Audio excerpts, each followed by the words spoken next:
Hey, Sean Chandler here. Normally here on Sean Chandler Talks About, I talk about movies. Today we are talking about something quite different and very much about as personal as you can get when it comes to my life story. And that's that today I'm 5 years sober. If you're newer to my channel and weren't aware of this, for about 3 years straight, I was very deep in the depths of alcoholism. The 3 years prior to starting Sean Chandler Talks About, and I was in a very, very bad place, living a very destructive lifestyle. And 5 years ago today, I took my last drink and sought the help that I needed. And 5 years later, I have not had any lapses, relapses, slip-ups, any of that. And it's kind of wild to look back to from where I am now, who I am today, and look back and see who I was back in 2013, 2014, 2015, because just so much has changed in so many different ways. So every year on June 5th, I like to share my story on my channel that for everything that I've been through. And now I have a platform with a large audience of people listening to me, that I just want to share my story for those of you out there that are in the middle of struggling in whatever that might be, whether it's alcohol, drugs, or any number of other things, tough places. There's hope on the other side. Life change is possible. I can tell you, for 3 years, I've found myself just in the middle of this trap I could not get out of. And now, 5 years later, my life has been transformed.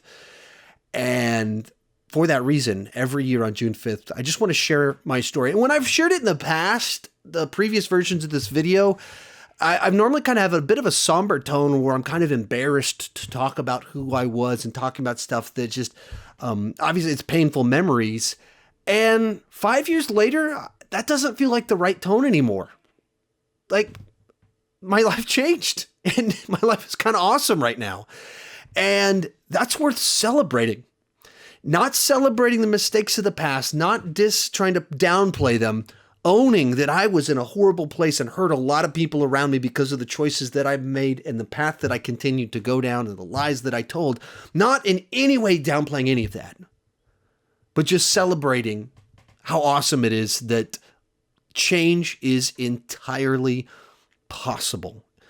And so if you haven't watched the previous versions of this video, haven't heard the whole story. So basically, I grew up with an alcoholic father that, as far back as I can remember, he was deep in alcoholism.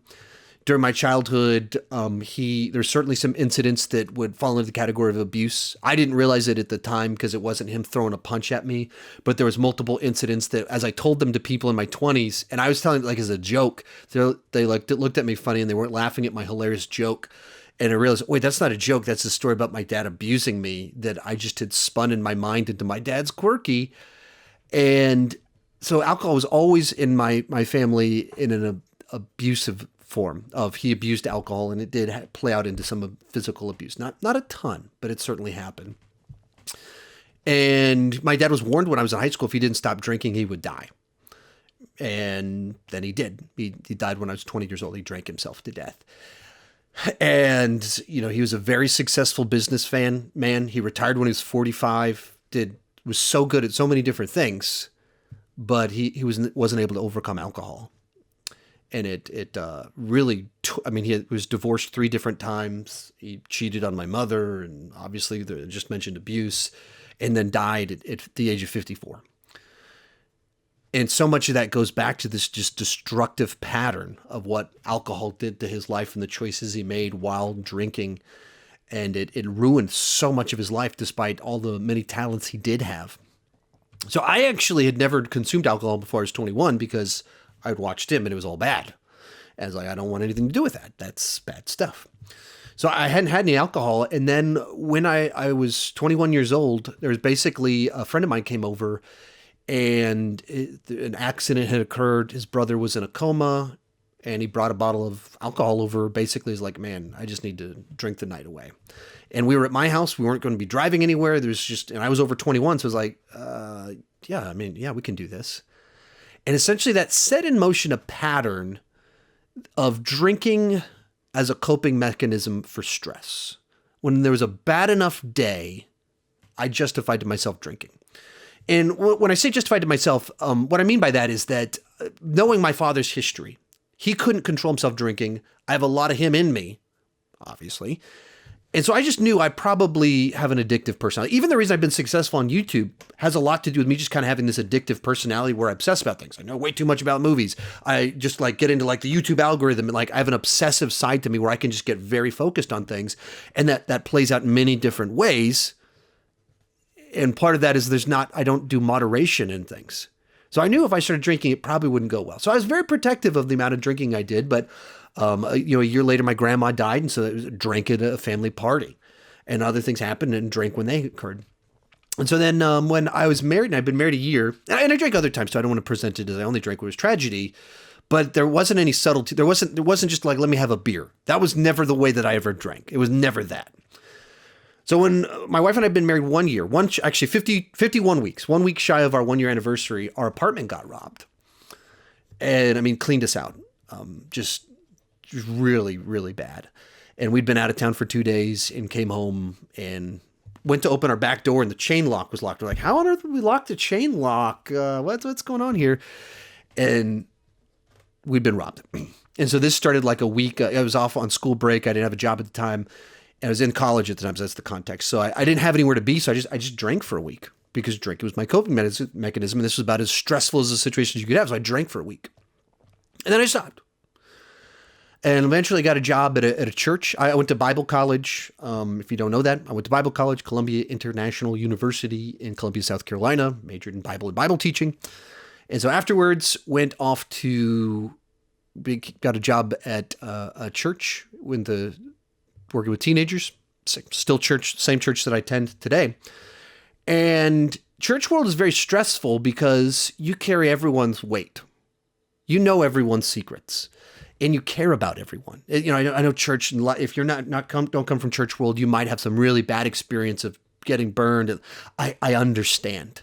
But I assure you, there's plenty of people in church world that are there because they just deeply care about people and want to help them in their marriages and their children. And so when you work with teenagers and you know everything that they're dealing with, but you can't fix all of it. And you know which one of their dads are having affairs and which one of them are abandoned them and which one of them, you know all the hurt. You carry that burden. And I don't easily shake that off. And so that led to kind of a little piece to my inability to kind of deal with some of that emotion, led to me drinking more than I knew I should. But still very much keeping it under control. I actually remember, I think it was in 2011, one point in time, it was just every week there was something stressful. Something terrible was happening in someone's life, and just would take that home with me. So I remember one day walking into the kitchen, and I had a little bit to drink, but I know I didn't want to drink too much. Just a little, totally normal amount. If you're normal and don't have alcoholism in your blood, it wouldn't be remotely interesting what I'm describing to you. But I knew I don't have that. I have I just want to keep drinking vibe. And so I had a little bit to drink, and I was like, I just need to drink more. I just need to drink more. And so I went and I opened the refrigerator door just the right way so I could get one more drink without my wife seeing. And I thought to myself, wait, isn't this what alcoholics do? And that's, I think, the moment where I think I had just enough of a realization, like I'm playing a real dangerous game right now because of my genetics. I want to be very clear, like this isn't me pointing fingers at other people. Most people are able to drink the amount and stop. But if you have that addictive, like you have to know that about yourself. And I did know it about myself. And I chose to keep going down the path. That's the big problem that I made, amongst other things. But so basically then in December 2012, a series of 6 months of tragedy started where there's 2 teenage suicides in the community. One of them, I was a first responder at the local school counseling people, which is something that I do not have the emotional banks to be able to do that like at all. And then a few months later, one of my own students who was in my small group committed suicide. And then in addition to this, someone in the band of the church was killed. There was something like 10, 12 deaths, something. Just a ton of people that were close to me in a very small window of time passed away. And it was also kind of a window where I had a few too many responsibilities. And so it turned into about 6 months straight where every day there was a reason to drink.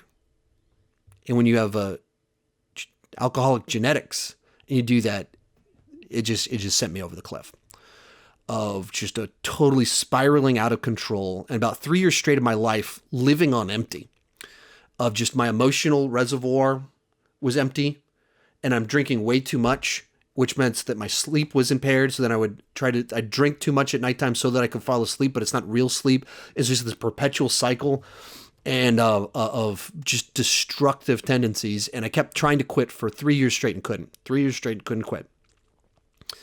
And had windows of success, 2 months where I'd quit. And then there was a window in 2015. There was actually like 9 months of what's called like a dry drunk, where it's maybe 9 months, something like that, dry drunk, where I wasn't drinking, but I was still stuck in the mindset of an alcoholic with the deception. I was still emotionally burned, empty, running on fumes, and just through pure will, pushing through, doing my day job, working at the church, while being so incredibly unhealthy.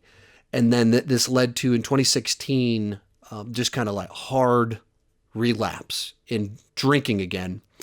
And when you get kind of these hard start-stops, it jacks with your body, messes you up. And you don't start where you started 7 years ago. You start exactly where you left off, except if you haven't had anything to drink for like 6 months, your body resets a little bit. And so it just starts getting incredibly just tearing your body to pieces. And so in 2016, I was like, even though there's only, in the year 2016, there's only a small amount of it that I actually drank. It was just so destructive the way that I was drinking that I was like kind of collapsing, which brings you to the last week of May, first week of June. I had a relapse related to some stresses that I just decided to drink again. And like I just spiraled out of control in ways I'd never done before. Part of my problem was I was good at pretending to be fairly healthy while being incredibly unhealthy, and still getting enough work done that people didn't ask enough questions, or didn't ask the right questions, or notice the right things. I was able to sneak by just enough and do things at just the right times, or not do things at just the right times to be able to get by. And then that last week, it just started to implode on me a little bit. And I went off to a kind of a youth retreat went off for the teenagers, like, just only like 10 miles away from my house, but took them off for a week. And so had to quit drinking June 5th. And my body was so jacked up that I went into serious withdrawal whenever we left for this camp. And people started to notice immediately, like something was wrong. And I was able to kind of lie my way through it for a little bit. Because when you're an alcoholic, you get really good at lying and figuring out just the right truth to tell in the right way. It's the part of the thing that makes alcoholism so toxic and addiction so toxic, is that you become a compulsive liar to cover up so you can get your next fix. And so then I was able to talk my way out of it. And the guys told me to go home to get a night's rest. I was like, oh no, I'm just sick. I'm not feeling well. I'm not sleeping well. So the guy told me to leave. Went home, told my wife, and she's like, wait, what's going on here? I was like, okay. And she didn't know I'd been drinking. So I told her, like, okay, I've been drinking, and so basically that night it led to the implosion of my whole, whatever I thought it was, whatever I thought my success I was having in keeping it a secret, wherever I thought was going. I mean, everything collapsed that night. And I started looking into the symptoms. I was like, what's the symptoms of withdrawal? And I realized like I was having very bad symptoms. And I watched my dad die from alcohol.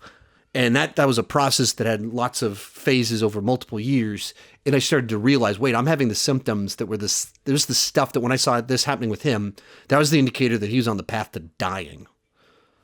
So I saw that and I went, oh man, this is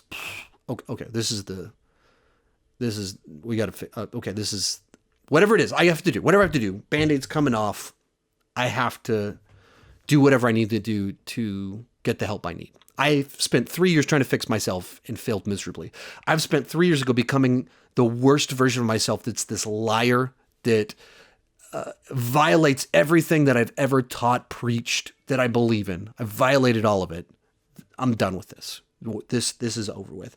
So June 5th, I guess it was because it was June 6th. Maybe there's a final drink was like a day and a half before when I actually kind of came clean with everything. But the next at 5 a.m, I think it was like 5 a.m, just woke my wife up and said, hey, okay, this is all going down. I told you I wanted to wait. no, this is going down. I like once said I'm not subtle, so I was like, take me into like an emergency care clinic. I'm gonna write a letter to the church, tell them everything. And so basically this led into basically my resignation from the church, coming clean to everyone. Nobody knew that I drank at all, and suddenly I'm resigning because I'm an alcoholic. Very suddenly, out of the blue. Worst week of the year to do it too. Just out of the blue, gone, quit. And as a point of reference, the church, we're still attending there 5 years later. They funded my treatment that I went to. They never tried to push us out the door, never did any of those things. There's certainly complications when you go from being the number 2 person at a church to then being the resigned alcoholic pastor. There's a lot of complications that come with that. It's not simple, but to be very clear, once again, church horror stories about pastor comes out with his sin and then is run off. That is not what my story is at all. So I started seeking help at that point in time. And so a point of reference, at the point in time when I started this YouTube channel, when I put out my video, my Ghostbusters review, July of 2016, I was at that point in time in a intensive outpatient treatment. I didn't have a job. The reason I started my YouTube channel is because I didn't have a job because of my drinking problem. And I was in an intensive addiction treatment program. And the group I was in, the best friend that I had in there was dealing with heroin. And I mean, it was a pretty intense group to be in, and very incredibly humbling to go from respected pastor guy leading trips with hundreds of teenagers to addiction group with the guy with the cocaine, heroin, and it really resets your view of yourself pretty quickly. So that's how my YouTube channel started. And I kind of thought my life was over. I didn't see a future with anything because my career, my resume was church world. And I had burned that bridge pretty bad, at least for the time being. And then beyond that, being in church world on staff, the very difference between attending and being on staff. Being on staff was very unhealthy for me as a person and drove me to very unhealthy places where I didn't feel that I didn't know how to deal with my own sin issues. And so I didn't know what I was going to do. I didn't know where I was going to go. And through all the job I got was delivering paint. I went from, like I said, leading a bunch of people, volunteers, to I got a job because I was able to pass a drug test and pick up buckets of paint. Is that like I graduated from college with high honors, and then you can pee in a cup and pass a test and pick up a bucket. And it's just a very humbling transition from this to this job where I wasn't using any of the skills that I developed over a 10-year career in college and everything. But some of that was so much of what I needed to do a reset on life, and what I needed to really understand the damage of the choices I'd made, the path that I'd chosen to go on through not admitting to people that I had a problem sooner, not admitting to my wife what was really going on, not getting the help that I needed. And as rough as it was in 2016, and 2017 for that matter, it led me to where I am here today. Which it's so easy to look at, like I have a bunch of YouTube success. Like I get to talk movies full time on YouTube for a living. I don't have a day job. This is what I do. I just make YouTube videos for a living. It's so easy to look at that and go, wow, that's awesome. The journey to get here, the path was anything but awesome. And that's the side to it of, that it's easy to see people's highlight reels. It's easy to see where they end up and not realize it was a journey to get here. So a lot of people, after any time I share my story, they kind of message, hey, how did you do it? I'm struggling with stuff. How do you do it? And at the end of the day, I don't have like a simple answer. There's no answer when it comes to addiction and our struggles that's as simple as, yeah, just do 1, 2, 3, you're good to go. It's not like that. That's not the way we're wired. I come from a religious background, and I think for all of sin and fallen short of the glory of God, that all of us are made in God's image, have the potential for amazing good, and all of us have something about us that's a little bit off, and we have these little tendencies towards things that aren't the best for us or the people around us. So how do you fix that? Well, I tried for 3 years to fix myself in secret and failed miserably. Pretty much, I mean, as soon as Chloe was born, it went just 2 years straight, pretty intensively, trying to fix myself. From February 2014 until 2016, I was trying to fix myself and failed horribly and kept failing. Because it was all about, I don't want anyone to know what's really going on. I got to protect my image and I got to fix myself. It was all about me. That's called pride. Pride is thinking I can do it. Pride is caring more about looking healthy than being healthy. And that's what I was. It was all pride. Pride was the person that provides for my family. I need to figure out how to provide for my family. And if I lose this job working at the church, I can't provide for my family. So what's going to happen? That's all pride. None of that is faith, trust, any of these other things that are important in life. So like what was it, the key of what changed for me? June was 6th, 7th, whatever it was, right after a couple of days after my final drink. It's what it says in James 4:6, what it says actually multiple times in the Bible. God opposes the proud, but gives grace to the humble. And even if you're not a religious person, I think that there's a lot of truth to this. Now, I think there's a lot more power in faith, but through the transformation of God. But I think it's just a general truth for anyone, no matter where you're at. If you think you can fix yourself, you're doing it wrong. You don't fix yourself. God opposes the proud, but he gives grace to the humble. Grace is receiving something you don't deserve. Humility is saying, I can't fix myself. I can't provide. I have problems. I don't care what people think about me. I care about being healthy. And I'm going to do whatever I need to do to be healthy. So what changed in June of 2016 is that I just went, I'm going to fully humble myself until I'm transformed. And that's kind of the biblical model for things. The whole concept of Christianity, some people misrepresent it as it's about, being good and doing good works to fix yourself. That's the opposite. That's like the whole opposite. The whole point is that we're sinners in need of a savior and grace. Any church that teaches, it's for, you have to be good enough to get in the door, missing the point entirely, utterly missing the point of church, Christianity, and faith. The whole point is that we can't do it. We can't, but Christ can. That's the premise of the whole thing.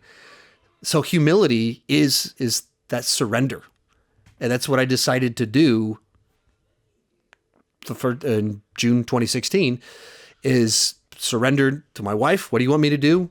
Surrendered to the leadership at the church, said, hey, here's what's really been going on. Here's everything that's been going on. You tell me what I need to do to get healthy. Do you want me to leave the church? Do you want me to pack up and go somewhere else? Do you want me to stay here? And I surrendered, humbled myself, and trusted them, the community, the church community, to come up with my plan. 3 years of me trying to have my plan to fix myself failed horribly. What's your plan? Their plan, as the leadership, as my wife, as people, hopefully trying to live in God's will. And so then they proposed to me what they thought I should do, and that's what I did. Followed their plan. And it stopped being about me fixing myself. Stopped being about me trying to look my best. And whatever it took, I was going to do it to get healthy. And here we are, years later, and 5 years without drinking. And some people are like, oh, so how do you do it? Have you slipped up? No, I haven't slipped up. And honestly, I don't feel all that many temptations for it either.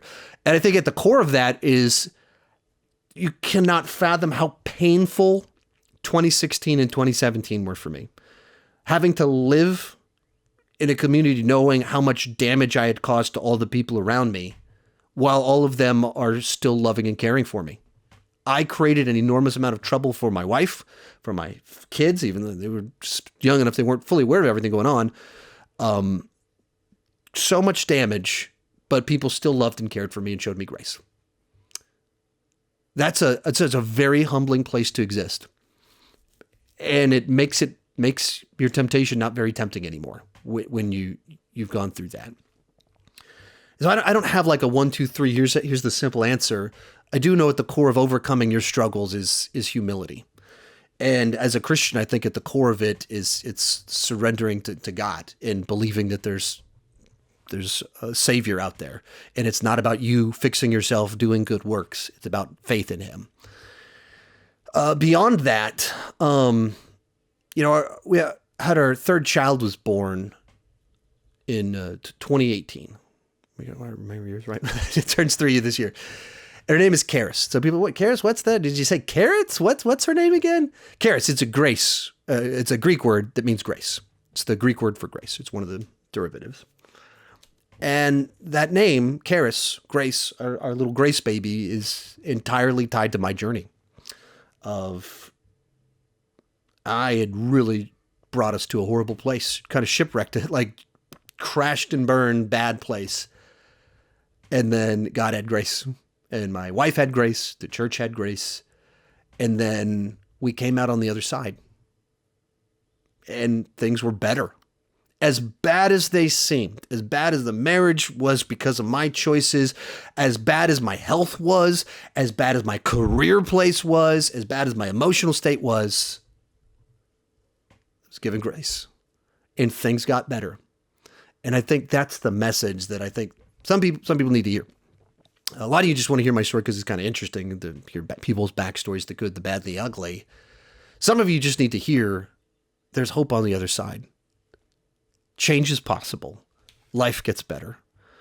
And even our little youngest, our third, Charis, is one of our little signs of that, our little grace baby, Charis. I don't really even remember much of when Liam and Chloe were 1, 2, 3 years old because I was in such a bad place. I was so unhealthy. And such a train wreck.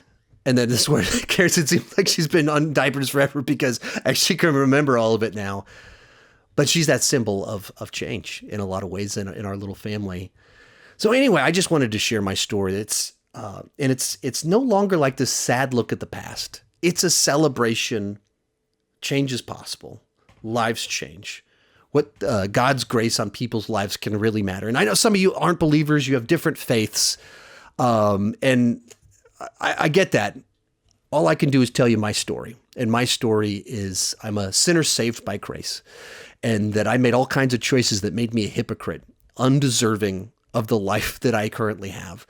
And here I am. Grace is an amazing thing. And, thanks for listening to my story.